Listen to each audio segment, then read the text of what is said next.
안녕하세요. 소담한 베이킹의 사오쌤입니다. 오늘은 사오쌤의 재료학개론 두 번째 이야기를 시작해 볼 건데요. 그 주인공은 바로 버터입니다. 예전에 커뮤니티에다가 여러분들이 사용하시는 버터 그리고 비교를 원하는 버터 브랜드를 공유해달라고 부탁드린 적이 있었는데요. 이것들을 어떻게 여러분들께 조금 더 쉬우면서도 재밌게 풀어낼지 고민이 많았는데 단순히 버터 브랜드들을 비교하기 전에 먼저 버터란 무엇인가에 대해서 알아보는 것이 좋을 것 같아서 버터에 대한 이야기를 준비해 봤습니다. 이번 영상도 열심히 준비했어요. 구독과 좋아요 부탁드려요.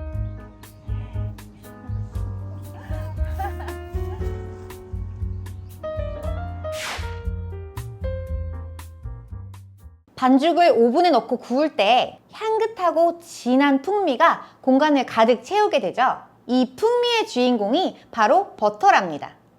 그리고 버터는 향과 맛뿐만이 아니라 제품의 식감과 질감을 만드는 데에도 굉장히 중요한 역할을 해요. 그럼 이 버터가 어떻게 만들어지는지부터 한번 알아보도록 할까요? 버터는 우유로부터 만들어지는데요. 우유에서 지방을 분리시켜서 크림을 먼저 만들고 그 크림에 물리적인 충격을 줘서 수분과 지방으로 분리시킨 다음 그 지방을 뭉쳐서 만든 것이 바로 버터랍니다. 왜 우리가 생크림을 휘핑을 할 때 필요 이상으로 휘핑을 하면 농도가 나던 크림이 갑자기 확 분리가 나는 것을 한 번쯤은 경험해 보신 적이 있으실 거예요. 크림이 과한 충격을 계속 받게 되면 수분인 버터밀크와 지방으로 분리가 일어나는데 그 지방을 뭉친 것이 버터라는 거죠. 옛날에는 크림을 마구 휘저어가면서 버터를 만들었는데 요즘은 세상이 발전을 했기 때문에 대량 생산에 필요한 시설이 충분히 갖추어져서 제조를 하고 있다고 해요. 버터를 구매할 때 무염버터, 가염버터, 고매버터, 발효버터, 가공버터 뭐 이런 문구들을 많이 보셨을 거예요. 버터면 버터지 무슨 종류가 이렇게 많은지 베이킹에선 어떤 버터를 사용해야 하는지 고민이 좀 많으셨죠? 자, 그럼 버터의 종류에 대해서 먼저 알아보도록 할까요? 무염버터, 발효버터. 예전에는 지금처럼 버터를 만드는 시설이 그렇게 발전하지 못했기 때문에 버터를 만드는 동안에 어쩔 수 없이 박테리아나 효소 같은 게 들어갈 수밖에 없어서 자연스럽게 발효가 되었고 그래서 좀 새콤하거나 특유한 향을 가지고 있는 버터가 만들어졌는데 이게 발효버터의 시초가 되었다고 해요. 그런데 요즘은 생산시설이 첨단화되면서 생산 공정에서 불필요한 박테리아나 효소들이 들어가지 않게 되었기 때문에 이제는 무염버터에 젖산균을 일부러 넣어서 인공적으로 발효시켜서 만든 버터가 바로 발효버터가 된 거예요. 그러니까 무염버터를 젖산균을 넣어서 발효를 시킨 버터가 바로 발효버터라는 거죠. 발효버터는 이 발효 과정이 있기 때문에 일반 무염버터에는 없는 감칠맛과 깊은 풍미가 생기게 되고 이 감칠맛과 풍미가 쿠키나 구운 과자의 맛에 영향을 끼치게 되는 거죠. 그리고 고매버터라는 말도 많이 들어보셨죠? 엘르엔비르 고매버터가 대표적인데 이 고매버터가 다른 종류의 버터라고 생각하시는 분들도 많으신데요. 고매라는 뜻이 프랑스어로 미식가 또는 식도락가라는 뜻을 가지고 있는 단어고요. 그냥 맛있는 버터라는 이름으로 생각하시면 되고요. 그저 마케팅용 용어라고 보시면 돼요. 무염버터, 가염버터. 버터는 무염버터와 가염버터로 분류하기도 하죠. 이건 되게 간단해요. 가염이라는 게 염이 소금이고 소금을 가했다, 소금을 넣었다 이런 뜻이에요. 말 그대로 가염버터는 빵에 바로 발라 먹거나 할 때 더 깊고 감칠맛을 내주기 위해서 무염버터에 1.5에서 2% 정도의 소금이 첨가되어 있는 버터를 말하고요. 소금이 들어있기 때문에 저장성이 좀 더 좋다고 합니다. 그런데 베이킹에서는 가염버터보다는 무염버터를 주로 사용하는데요. 가염버터를 사용하면 짠맛을 조절할 수 없기 때문이에요. 하지만 가끔 레시피에 가염버터를 사용하는 경우도 있는데요. 대표적으로 갈레트 브루통은 가염버터를 사용하는 것이 정석 레시피예요. 천연버터, 가공버터, 마가린. 가끔 마트에 가서 버터를 고를 때 이건 버터라고 써 있는데 가격이 좀 저렴하다 싶은 버터를 보신 적이 있으시죠? 그럼 한번 뒷면을 슬그머니 돌려서 성분표를 한번 봐보세요. 분명히 100% 유크림 버터가 아니라 유화제 등이 섞인 가공버터라고 써 있을 거예요. 가공버터는 쉽게 말하면 첨가물을 넣어서 가공한 버터로 완전한 버터가 아니라 버터에 마가린 같은 성분을 섞어서 만든 버터 대체품이라고 보시면 돼요. 마가린은 100% 식물성 유지를 여러 가지 유화제와 첨가물들을 넣어서 고체화시킨 식물성 버터 대체품이죠. 저 어렸을 땐 동물성 지방인 버터보다 식물성 지방인 마가린이 더 몸에 좋은 줄 알고 막 뜨거운 밥에다가 간장 넣고 비벼서 막 먹고 그랬었거든요. 근데 액체인 식물성 오일을 고체로 만들기 위해서 들어간 첨가물이 천연버터보다 더 몸에 좋지 않다라는 걸 알고 나서는 마가린을 일부러 막 사 먹거나 그러진 않아요.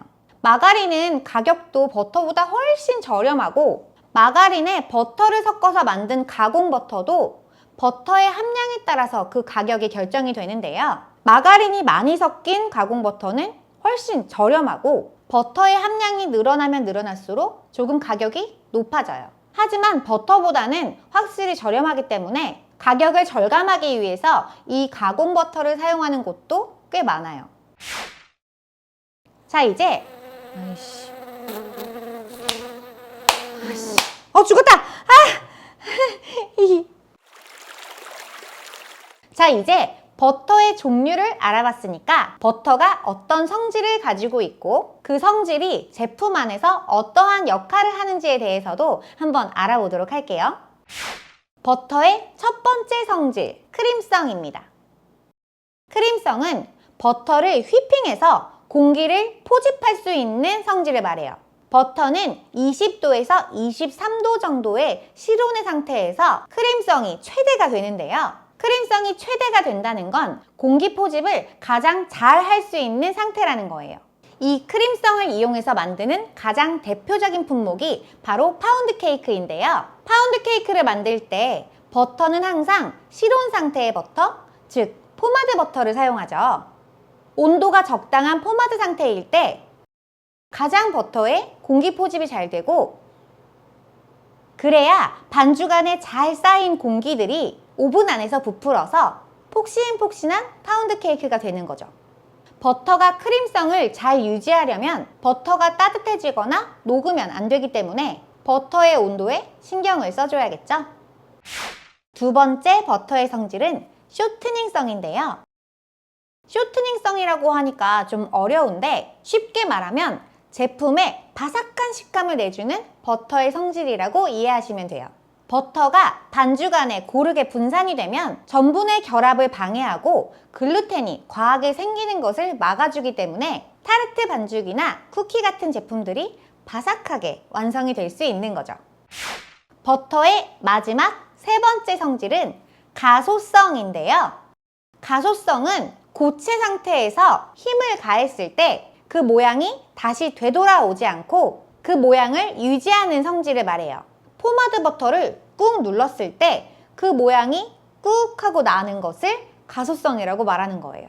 이 버터의 가소성은 대표적으로 파이를 만들 때 굉장히 유용한 성질인데요. 파이는 밀가루 반죽에 버터를 감싸서 원하는 만큼 밀어서 접어가는 방식으로 만드는 제품이기 때문에 버터의 가소성이 없다면 밀가루 반죽을 밀 때 그 안에 들어있는 버터가 끊어지거나 깨지게 되겠죠. 버터의 가소성 때문에 파이 반죽을 밀어 펼 때 버터가 끊어지거나 깨지지 않고 같이 늘어날 수 있어서 버터의 결이 많이 생기는 바삭한 파이로 완성할 수 있는 거예요.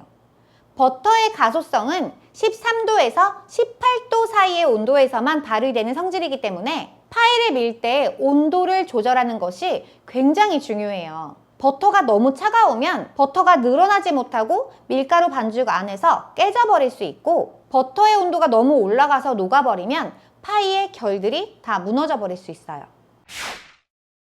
이 세 가지 버터의 성질은 버터가 고체 상태로 유지되어 있을 때 나타나는 성질이고요. 버터가 한번 녹아버리면 크림성, 쇼트닝성, 가소성은 모두 다 사라지게 돼요. 한번 녹아버린 버터는 냉장고에서 다시 굳힌다고 하더라도 원래 상태로 절대로 돌아오지 못하기 때문에 차가운 버터나 포마드 버터를 사용해서 만드는 제품에서 버터가 녹지 않게 주의해 주시는 게 좋아요. 물론 마들렌이나 휘낭시에 같이 버터를 녹이거나 태워서 사용하는 경우도 있는데요. 이렇게 버터를 녹여서 넣는 제품들은 버터의 세 가지 성질을 이용해서 만든다기보다는 버터의 풍부한 풍미를 집어넣어주는 제품이라고 생각하시면 돼요.